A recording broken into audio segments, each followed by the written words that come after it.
Assalamualaikum warahmatullahi wabarakatuh. Perkenalkan, nama saya Hasni Nursari, mahasiswa jurusan Bahasa dan Sastra Indonesia, Fakultas Ilmu Budaya, Universitas Halu Oleo Kendari. Video ini dibuat untuk memenuhi salah satu tugas mata kuliah saya, yaitu mata kuliah Telaah Prosa oleh Ibu dosen Nur Lailatul Qadriani, SSMA. Tugas mata kuliah Telaah Prosa kali ini yaitu mereview materi yang telah diberikan dari materi pertama sampai dengan materi ketujuh. Adapun materi pertama yaitu hakikat prosa, kedua unsur pembangun prosa, ketiga strukturalisme, 4 nilai budaya dalam cerita pendek Malam Pengantin Aisyah bagian strukturalisme, kelima analisis cerpen Senja di Batauga, 6 analisis strukturalisme Ibu Pulang karya Nur Lailatul Qadriani, dan yang terakhir nilai karakter dalam cerpen Maharani karya Faika Burhan. Baiklah, langsung saja pada review materi pertama yaitu hakikat prosa. Yang menjadi pokok pembahasan pada materi ini yaitu penjelasan mengenai definisi prosa, sifat-sifat prosa, dan genre prosa. Pembahasan mengenai prosa. Prosa atau fiksi adalah karya naratif yang bersifat rekaan, khayalan, sesuatu yang terjadi secara sungguh-sungguh di dunia nyata. Berikutnya penjelasan mengenai sifat-sifat prosa, yaitu prosa bersifat imajinatif, yang berarti bahwa pengarang menghasilkan cerita berdasarkan pengalaman dan pengamatannya terhadap kehidupan, sehingga penceritaannya bersifat subjektif. Sifat prosa yang kedua adalah kreatif. Kreatif di sini dijelaskan bahwa pengarang aktif berpikir, memahami, mengkritisi, menganalisis, mengintesis, dan mengevaluasi untuk menghasilkan pemikiran karya atau produk baru. Sifat prosa yang terakhir adalah estetis.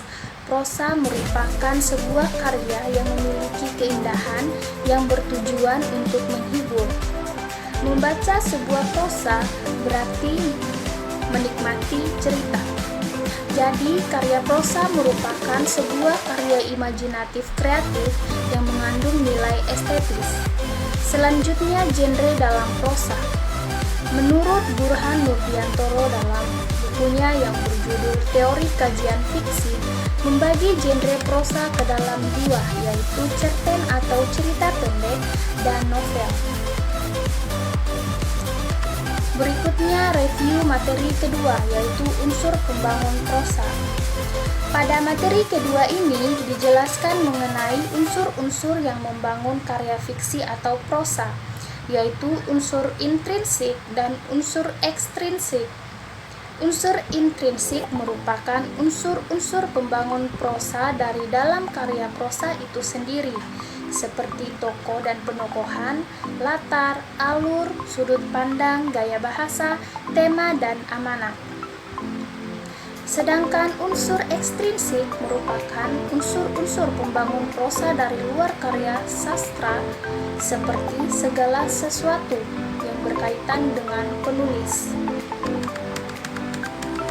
Selanjutnya review materi ketiga, yaitu strukturalisme. Pada video penjelasan berdurasi 4 menit dari dosen Ibu Elmi menjelaskan bahwa strukturalisme merupakan sebuah paham yang mempercayai bahwa segala sesuatu yang ada di dalam dunia ini mempunyai struktur.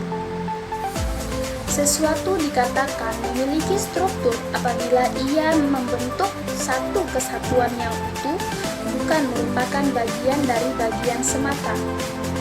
Setiap unsur dalam karya sastra saling berhubungan atau merupakan satu interelasi antara unsur-unsur pendukungnya. Hubungan antara unsur-unsur tersebutlah yang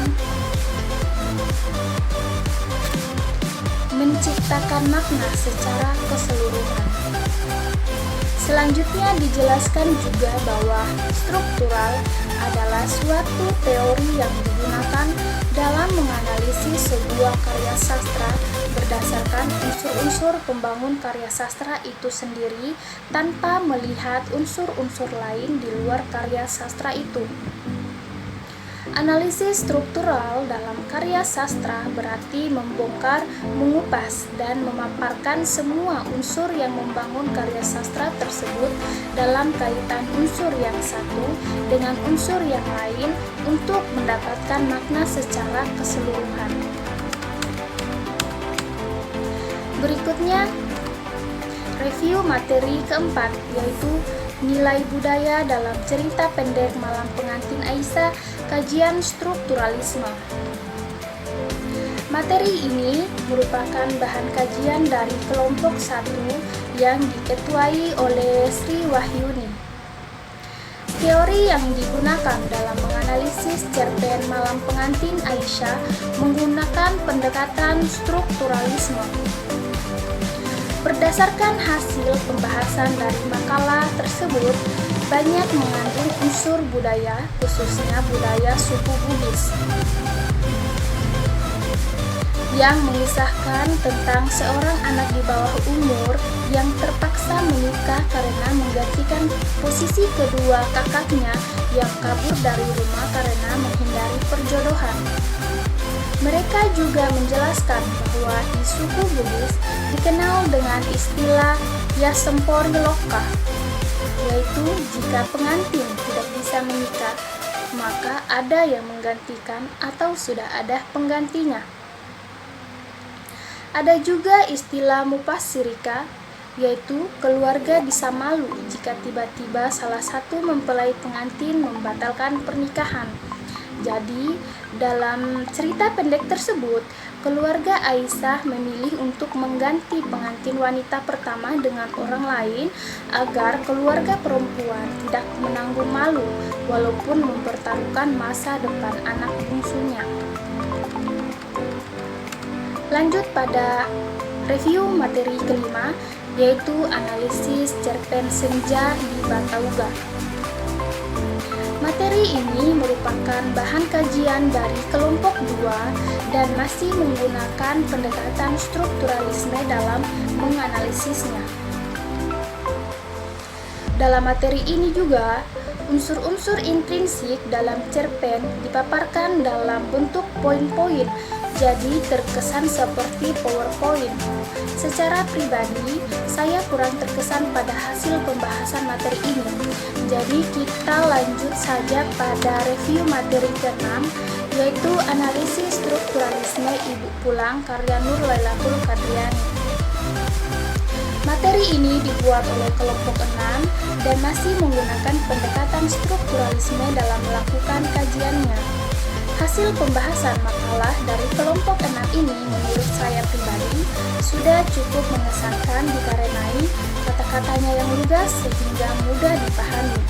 Juga pemaparan unsur-unsur intrinsik pembangun karya juga sudah cukup baik dan teratur. Hanya saja ada beberapa unsur yang dikurangi, yaitu sudut pandang dan gaya bahasa.